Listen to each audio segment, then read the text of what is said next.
Business करते हैं या फिर प्रोफेशनल है, बहुत बार ऐसा होता है उन्हें अपने बिजनेसेस के अंदर काफी सारे गिफ्ट्स मिलते हैं, बेनिफिट्स मिलते हैं, परक्विजिट्स मिलती है, फैसिलिटीज मिलती है, कुछ टारगेट्स वो अचीव करते हैं। तो ऐसे में जो कंपनी है उन्हें कई बार जो है टीवी गिफ्ट करती है, मोबाइल गिफ्ट करती है, कई बार गाड़ी जो है, कार जो है, कार गिफ्ट कर दी जाती है। और आज तक, अभी तक शायद ही किसी ने इन गिफ्ट्स पर टैक्स पे किया हो। लेकिन आप सबको पता होना चाहिए कि as per income tax act ये जो गिफ्ट्स आपको रिसीव होते हैं in your business, in your profession, ये टैक्सेबल है। जी हाँ, बहुत सारे लोगों को लगता है कि ये टैक्सेबल नहीं है, हमने तो कोई टारगेट अचीव किया है, कंपनी ने हमें जो है गिफ्ट दिया है और गिफ्ट जो है विदाउट कंसिडरेशन है, कोई भी अमाउंट हमने पे नहीं किया उस गिफ्ट के लिए, तो ऐसे में वो टैक्सेबल नहीं होते। लेकिन ध्यान रखें, इनकम टैक्स के अंदर एक ऐसा प्रोविजन ऑलरेडी है जिसके अकॉर्डिंग आप ये जो गिफ्ट रिसीव करते हैं in your business, in your profession, ये टैक्सेबल है। Section 28 of the income tax act, जहां पर साफ साफ लिखा गया है कि following income shall be chargeable to income tax, ये जो इनकम है इन पर इनकम टैक्स आपको पे करना होगा। किस हेड में? Profit and gains of business और प्रोफेशन, ये आपकी बिजनेस या प्रोफेशनल इनकम मानी जाएगी। और इसी में आप देखेंगे तो यहां पर कहा गया है कि the value of any benefit, अगर आपको कोई बेनिफिट मिलता है, परक्विजिट, अगर आपको कोई फैसिलिटी मिलती है, वेदर कन्वर्टेबल इनटू मनी और नोट, चाहे वो मनी फॉर्म में आप कन्वर्ट कर सकते हैं या नहीं, अगर ये अराइज हुई है फ्रॉम योर बिजनेस और from your profession, it will be treated as your business और प्रोफेशनल इनकम। तो आपको ये जो फॉरेन ट्रिप्स मिलती है या फिर मान लीजिए इंडिया के अंदर ही आपको जो है कहीं पर घुमाने के लिए लेकर जाया गया है, तो ये जो खर्चा करती है कंपनी, तो ये भी अब आपके हाथ में टैक्सेबल होगा। गवर्नमेंट ने देखा कि बहुत सारे केसेस में क्या हो रहा है कि फॉर एग्जांपल एक कंपनी है, मान लीजिए एबीसी लिमिटेड, और यहां पर मिस्टर ए है। मिस्टर ए क्या करते हैं, इस कंपनी से गुड्स परचेज करते हैं, गुड्स परचेज करते हैं। तो ऐसे में ये जो कंपनी है, सर्टेन टारगेट अचीव होने पर, मान लीजिए इन्होंने पूरे साल भर में अगर 20 लाख रुपीस की परचेज की, तो इन्हें एक 50,000 रुपीज का जो गिफ्ट है वो दिया जाता है। मान लेते हैं एक टीवी जो है 50,000 रुपीज का, वो मिस्टर ए को एज ए गिफ्ट दे दिया जाता है। अभी तक क्या होता था, अभी तक ये होता था, ये जो एबीसी लिमिटेड अपना जो profit and loss account prepare करती है, तो यहां पर ये बिजनेस एक्सपेंडिचर, बिजनेस प्रमोशन या फिर सेल्स प्रमोशन के नाम से ये जो एक्सपेंस है, इसको जो है यहाँ पर रिकॉर्ड करती है 50,000 रुपीज से, और इसको खर्चा क्लेम कर लेती है। लेकिन ये जो मिस्टर ए है, ये मिस्टर ए इस 50,000 रुपीज की इनकम को, इस टीवी गिफ्ट को अपनी इनकम डिक्लेयर नहीं करते। इन्हें लगता है ये इन्हें गिफ्ट मिला है, ये इनकी इनकम नहीं है। तो गवर्नमेंट ने देखा यहां पर, ये तो यहां पर इन्होंने एज एन एक्सपेंस डेबिट किया है, इट मींस इन्होंने जो है इसको खर्चा क्लेम कर लिया है और उस पर इनकी टैक्स लायबिलिटी कम हो गई है। लेकिन मिस्टर ए ने तो इसको इनकम डिक्लेयर ही नहीं किया है, इट मींस यहां पर गवर्नमेंट को जो है नुकसान हो रहा था। ये नुकसान ना हो, इसके लिए गवर्नमेंट ने क्या किया, इसके लिए गवर्नमेंट ने जो है सेक्शन 28 को अमेंड किया, बेसिकली जो बताता है कि कौन कौन सी इनकम बिजनेस इनकम मानी जाएगी, प्रोफेशनल इनकम मानी जाएगी। और यहां पर कहा कि हम जो भी बेनिफिट, जो भी परचेज आप रिसीव करेंगे ड्यू टू योर बिजनेस और प्रोफेशन, हम उसको क्या मानेंगे, आपकी इनकम मानेंगे। और साथ ही यहां पर कहा गया कि जो कंपनी जो पे कर रही है, कोई भी व्यक्ति जो इस तरह के जो बेनिफिट्स दे रहे हैं, जो परक्विजिट्स दे रहे हैं, उनको जो है सेक्शन 194 आर के तहत टीडीएस डिडक्ट करना होगा। इट मींस यहां पर अब जो है बचने के चांसेस जो है, इनकम छुपाने के जो चांसेस है वो बहुत कम हो गए हैं। एबीसी लिमिटेड को कहा गया कि आप सेक्शन 194 आर के तहत टीडीएस डिडक्ट करेंगे एट द रेट ऑफ 10%, और मिस्टर ए इस 50,000 को क्या करेंगे, इनकम डिक्लेयर करेंगे। अब यहां पर एबीसी लिमिटेड खर्चा क्लेम करती है तो गवर्नमेंट को कोई नुकसान नहीं है, क्योंकि मिस्टर ए ने उसको एज एन इनकम जो है डिक्लेयर कर दिया है। तो सेक्शन 194 आर इंट्रोड्यूस किया गया और उसमें कहा गया कि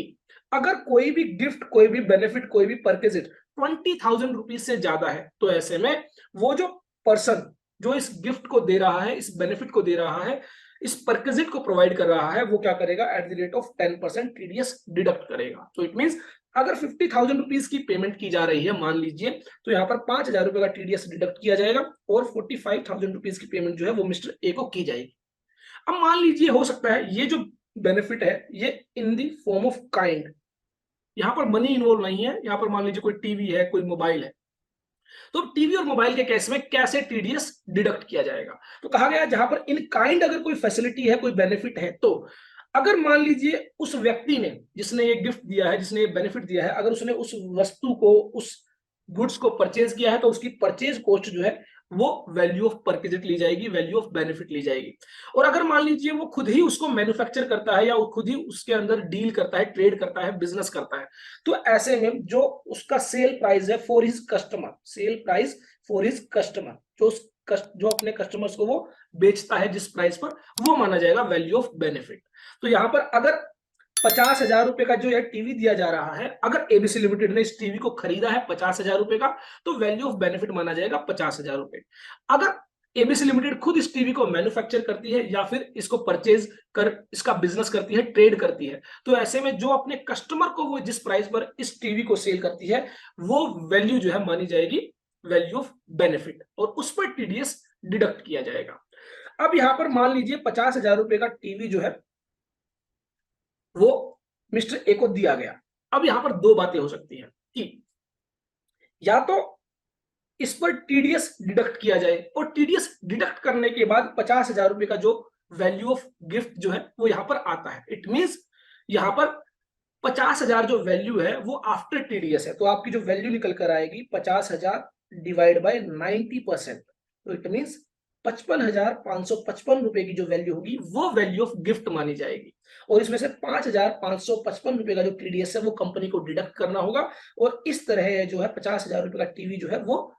इन the hand of mister A जो है वो वैल्यू ऑफ बेनिफिट मानी जाएगी। तो यहां पर जो इनकम होगी वो मिस्टर ए की वो होगी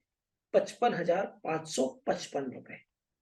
तो ये भी आपको ध्यान रखना है कि बहुत सारे लोग क्या गलती करते हैं, जितनी वैल्यू का गिफ्ट उसको रिसीव हो गया है उसी को क्या मान लेते हैं, इनकम मान लेते हैं। ऐसा नहीं, उस पर जो टीडीएस डिडक्ट किया गया है वो भी इनकम माना जाएगा, और उस पर भी क्या होगा, अब जो है आपको इनकम टैक्स पे करना होगा। तो ध्यान रखें, जितने भी लोग हैं अगर अपने बिजनेस में, प्रोफेशन में इस तरह के गिफ्ट, इस तरह के बेनिफिट, इस तरह की परक्विजिट्स अगर रिसीव कर रहे हैं, तो ऐसे में वो अब टैक्सेबल है। अगर कोई फॉरेन ट्रिप आपको दी जा रही है, फ्री टिकट्स आपको प्रोवाइड की जा रही है, कोई बाइक आपको दी जा रही है, कोई कार आपको दी जा रही है, कोई मोबाइल गिफ्ट किया जा रहा है, या और कोई फैसिलिटीज आपको दी जा रही है, तो ऐसे में वो सभी क्या है, टैक्सेबल। अब एक सवाल आता है कि अगर डिस्काउंट दिया जा रहा है, जनरली क्या होता है, ट्रेड डिस्काउंट होता है, कैश डिस्काउंट होता है, कई बार जो है आपको कहा जाता है कि आपको प्राइस पे करना है 10 गुड्स का और आपको मिलेगी 12 गुड्स, तो क्या ऐसे में इन पर भी टीडीएस डिडक्ट होगा? इसके रिगार्डिंग एक क्लैरिफिकेशन दी गई कि इन सभी केसेस में टीडीएस डिडक्ट नहीं होगा। जहां पर भी ट्रेड डिस्काउंट है, कैश डिस्काउंट है, या फिर फ्री ऑफर्स दिए जा रहे हैं, मींस आपको जो है एक के साथ एक गुड्स जो है फ्री है, आप 1 गुड्स परचेज करते हैं उसके साथ 1 गुड्स आपको फ्री दी जा रही है, तो ये जनरल बिजनेसेस की प्रैक्टिसेस है, और ये सभी जो है आपका जो प्राइस, जो इफेक्टिव प्राइस है वो आपका रिड्यूस हो जाता है। तो ऐसे में मान लीजिए अगर 10 गुड्स के लिए आपने 120 रुपीज खर्च किए और आपको 12 गुड्स मिली, तो यहाँ पर आपका जो प्राइस होगा वो 10 रुपीज पर गुड्स होगा। तो इसलिए यहाँ पर जो है इन सभी के केसेस में जो है सेक्शन 194R जो है वो एप्लीकेबल नहीं होगा, और ना ही वो रिबेट, वो डिस्काउंट जो है वो इनकम माना जाएगा। वो क्या होगा, वो आपकी परचेज प्राइस को कम कर देगा। तो ये आपको ध्यान रखना है, सेक्शन 194R और सेक्शन 28 दोनों एक दूसरे को लिंक करते हैं। जहां जिस पर्सन को गिफ्ट मिला है वो उसको इनकम डिक्लेयर करेगा, वहीं पर ही जो पर्सन गिफ्ट देने वाला है वो उस पर टीडीएस डिडक्ट करेगा, अगर 20,000 रुपीज से ज्यादा की जो है वैल्यू ऑफ गिफ्ट है, वैल्यू ऑफ बेनिफिट है। तो आई होप